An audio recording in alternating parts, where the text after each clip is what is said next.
How's it going, guys? Carey with DrillFit Training. I'm going to show you all the slam balls today. This is really great for core rotation, spinal mobility, and also really good for the shoulders and some of the back muscles, lats, and your serrates, or those really pretty rib muscles that a lot of people try to get.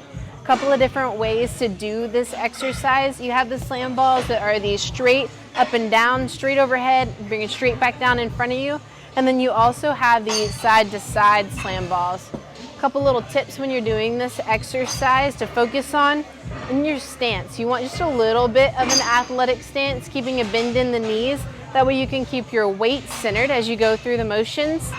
And the ball, every time you slam it down, catch, you want to bring it all the way up overhead. So slam the ball down in front of you, all the way up over your head. That's for the straight up and down ones. And then you have the side-to-side slam balls where you'll start with the ball overhead, turn, slam straight down by your foot, catch, bring it back up, slam straight down again. On these side-to-side slam balls, try to keep your feet mostly planted. That's going to get you even a little bit more of that core and spinal rotation.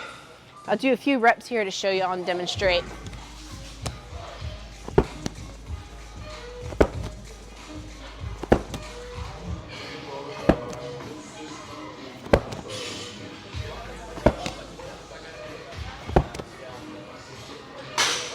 All right.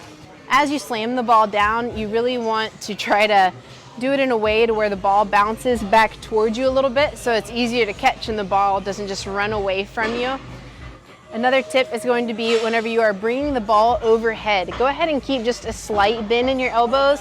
That allows you to not use your traps quite as much. You can keep those down as you go through the movement.